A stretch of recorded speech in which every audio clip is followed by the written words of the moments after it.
Trump انتظامیہ کن ممالک پر سفری پابندیاں لگانے کا ارادہ رکھتی ہے؟ فہرست تیار، پاکستان بھی شامل۔ امریکی اخبار کے مطابق ٹرمپ انتظامیہ ایک نئی سفری پابندیوں کی فہرست پر غور کر رہی ہے، جس میں مختلف ممالک کو 3 مختلف کیٹیگریز میں شامل کیا جائے گا۔ امریکی اخبار کی رپورٹ میں بتایا گیا ہے کہ 10 ممالک کو اورنج لسٹ میں شامل کرنے کی تجویز ہے۔ اورنج لسٹ میں پاکستان، بیلاروس، ہیٹی، میانمار، روس اور ترکمانستان شامل۔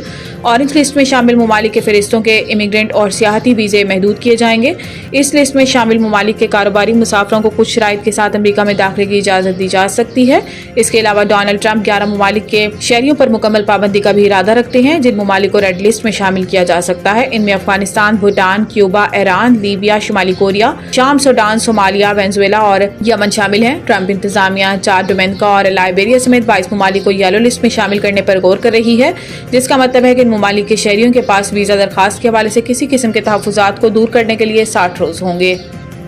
وزیر اعظم نے 190 ملین پاؤنڈ لاگت والی دانش یونیورسٹی کا سنگ بنیاد رکھ دیا۔ چیف جسٹس اور فائز عیسیٰ کا شکریہ بھی ادا کیا۔ اسلام آباد میں دانش یونیورسٹی کے سنگ بنیاد کی تقریب سے خطاب کرتے ہوئے وزیر اعظم شہباز شریف کا کہنا تھا کہ 190 ملین پاؤنڈ کی رقم قومی خزانے میں منتقل کرنے پر چیف جسٹس یحییٰ آفریدی اور سابق چیف جسٹس قاضی فائز عیسیٰ کا شکر گزار ہوں۔ وزیر اعظم شہباز شریف کا کہنا تھا کہ 4 صوبوں سے بچے یہاں آ کر اعلیٰ تعلیم حاصل کر سکیں گے۔ دانش یونیورسٹی میں صرف میرٹ پر داخلے ملیں گے۔ غریب بچوں اور بچیوں کو مفت تعلیم دی جائے گی۔ ان کا کہنا تھا کہ بہترین تعلیم، اساتذہ اور ریسرچ سینٹر کے حوالے سے یہ یونیورسٹی دنیا میں مقام حاصل کرے گی۔ 14 اگست 2026 کو اس یونیورسٹی کا پہلا سیکشن فعال ہو جائے گا۔ وزیر منصوبہ بندی حسن اقبال نے کہا کہ یہ منصوبہ 190 ملین پاؤنڈ رقم سے بنایا جا رہا ہے، جو پاکستانی عوام کی ملکیت تھا۔ پچھلی حکومت نے بدقسمتی سے اس رقم کو عوام سے چھین لیا۔ جسٹس قاضی فائز عیسیٰ اور چیف جسٹس یحییٰ آفریدی کے شکر گزار ہیں کہ عوام کو ان کی امانت لوٹائی۔ پاکستان سے اسٹاف لیول معاہدے پر پیش رفت ہوئی۔ موسمیاتی تبدیلیوں پر ممکنہ طور پر فنڈز بھی فراہم کیے جا سکتے ہیں۔ آئی ایم ایف کی جانب سے جاری اعلامیے میں کہا گیا کہ پاکستان کے ساتھ $7 ارب قرض پروگرام پر جائزہ کے لیے بات چیت ہوئی اور پاکستان کے ساتھ کلائمیٹ فائنانسنگ کے لیے بھی بات چیت ہوئی۔ اعلامیے میں کہا گیا ہے کہ پاکستان کے ساتھ قرضوں کی ادائیگی کے مینجمنٹ، توانائی کے شعبے میں لاگت کم کرنے اور توانائی شعبے کی بہتری، معاشی ترقی کی شرح بڑھانے اور صحت عامہ کی بہتری کے لیے بھی بات چیت ہوئی۔